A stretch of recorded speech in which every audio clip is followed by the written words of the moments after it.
Hi, it's Jimmy Nguyen from 1015 Studios, and today I'm going to give you my review of the Sonos ARC.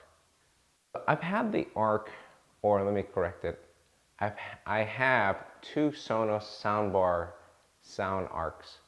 One set up here with my 55-inch LG, and one that I have set up in the main living space that's connected to a 77-inch OLED LG as well. And so this is based upon my experience of using it for the past 2 months or so. When I bought my first one, I had to be on a wait list, and it took about 2 weeks before I was able to pick it up at my local Best Buy. The second one wasn't as hard, but they're not readily available. So what I suggest is try to check your local stores through online, or if you want to check electronic .com, like Amazon or something like that. They might have what you're looking for as well. So check there first before you go in, because if you go any places, chances are you'll see it on display, but you won't be able to buy it because they don't have any in stock.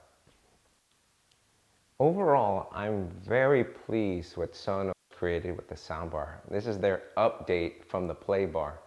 It has many more speakers, and this is the one that I feel that is tuned towards theater or cinema or movie watching, right? The previous sound bars were very good, but they were always, I felt they were oriented towards listening to music, Spotify, Pandora, AirPlay, all those type of things. Whereas the sound bar is being used because it has Dolby Atmos built into it, so the upward firing speakers to create that immersive sound, that virtual experience that you have more speakers than you actually have. So coming from the traditional receiver and 5.1, satellite speakers and sub, I was looking for something more simple. And so as time progressed, these things called sound bars started becoming more prevalent. You started to see them in Best Buys and your electronic stores as an alternative to using your traditional AV setup where you had a 5.1 connected to your receiver. So what I liked about these things, though, is that the first thing is, right, as you can see here, there's one wire that's connected to the TV, and one that's going to the power, and that's it. Everything else is connected through Wi-Fi, which I'll show you later on, right? I have two satellite speakers that are connected to this one to enhance the experience. Normally in traditional setups, you have your audio receiver is the hub for everything, right? Your video games, your media players, right? Your Chromecast, etc. Everything goes into that, and then you have a single wire that goes to your TV. This is the opposite, right? Everything goes to your TV and then goes to your sound bar. There's a simplicity in what it can do. It takes out all the little fine-tuning things, all the little minute details of levels and tuning just to get things perfect, and they already do it for you. There are some settings, basically like voice enhancement. One of the things from my previous system that I didn't like was that I had to turn the volume up so loud in order to hear audible voice for normal TV. Problem with that is once you start hearing explosions and like other loud sounds that are not dialogue, it can get quite loud. And so Sonos has a feature within the app that you can use that allows you to accentuate the voice frequencies, and that's very cool, and I like that. But it's not something you have to tune or do anything like that. On my previous one, I go through different levels and different speakers and the center channel and all that stuff like that, and I had to test it out to make sure and make it right. And it was a lot of trial and testing to get exactly what I wanted. Another feature that I feel stands out amongst other things is the setup of this, and it's a very simple setup. So when you buy the Sonos soundbar, all you pretty much get is the soundbar and a few cables. There's no remote, no stands and nothing, right? If you want to buy those, you can. But when I opened up the package, I was anticipating having a remote because I'm typically used to having a remote for the TV, and then you have a remote for your receiver to do the volume. This synchronizes with your TV, so you only need your existing remote, in this case the LG Magic remote that goes with it. However, to get more into the details about tuning, especially calibrating it, what Sonos provides is the app, right, which is the Sonos app. You download this either through the App Store or the Google Play Store, right? And so what it'll do is once you register your device and you're able to connect it to your TV and connect it, obviously plug it in, you calibrate it, the sound, using your phone, right? So basically, it uses the microphone on your phone, and you walk around, and it shoots various pulses of sound all over. So first it'll ask you to sit in a place where you normally view, and it'll do that, and then it will ask you to walk around in a general space. And once you complete those both of those calibrations, sitting down and moving around, it determines the best sound based upon the feedback that it's getting from the microphones on your phone, and based upon obviously your space. When Sonos created this soundbar, they made it with the intent of this being an all-inclusive package, right? This system right here, this bar, consists of 11 speakers which will fire in various directions to get a surround experience, whether through music or for movies, etc., viewing.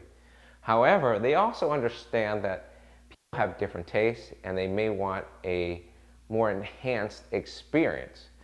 And so when they made the soundbar, it's made that you can add pieces to it if you want. One of the pieces that I added for myself, and I got this at Costco as a pair, is the One SL, right?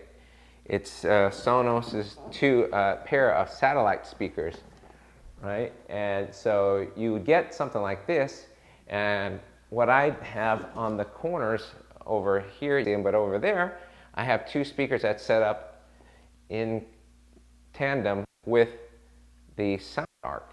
And so I kind of have an even more surround experience, and you do the same thing when you calibrate. Sonos also supplies a subwoofer if you prefer. And I think that goes for about an additional $5.99 if you wanted to get that. I didn't feel like I needed it because I felt like this provided enough bass. However, you know, it depends. I may decide, hey, well, guess what? I might want to get in the future. And so Sonos gives you that flexibility of choosing to how much you want or how little you want. In 2020, we're all used to some sort of voice assistant. They can be integrated into individual devices or into a bigger package. You can see them in TVs, speakers, cars even, etc. Sonos has included that. You can choose your version of that in the soundbar itself. For myself, I've chosen to have Alexa, what's the weather like today? Currently, in La Mesa, it's 83 degrees Fahrenheit with partly sunny skies. Today, you can expect hazy sunshine with a high of 89 degrees and a low of 66 degrees. So the system is integrated into the soundbar. You activate it on the app. Sonos also sells their voice assistant on the satellite speakers that I have on the corners of this room. However, I suggest that only buy it for one or the other. There's no point in buying it for both of them because you're going to be in the same room. You'll pay the additional cost and it'll be redundant. So for my cases, I simply just needed the voice assistant on the speaker, and then the One SLs, which are the ones without the voice assistant. That's how I did that setup. For those of you that are used to your traditional audio receiver setup, this is much different from that. Okay, so the Sound ARC is using HDMI, more specifically a eARC, right? It's auto return channel enhanced in this case. So and it does that because it's using Dolby Atmos, right? So if you want to take advantage of the Dolby Atmos, another potential downside is this, that you have to have a newer TV that has that. Most TVs, I'd say about 2017 maybe and above, have this ability. They call it ARC or eARC, and normally it's on the HDMI 2 of your TV. So if you just look on the back of your TV and you can see that. If it doesn't have that, then you will not be able to take advantage of the Dolby Atmos capabilities. Now, that doesn't apply to everything. Obviously, Dolby Atmos is more for movies, but if you're a movie watcher like me, who I love the experience of hearing grand sounds around you, unfortunately, if you have an older TV, it may not be able to take advantage of that. So in conclusion, as you can probably tell, I don't want to say pretty, I'm very satisfied with this.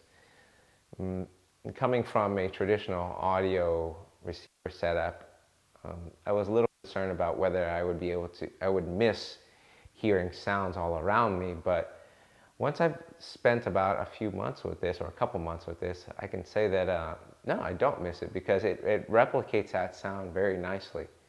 Now, like I said before, that you can add more speakers if you want to enhance that sound, but that's determined by user whether they feel that it's necessary or not.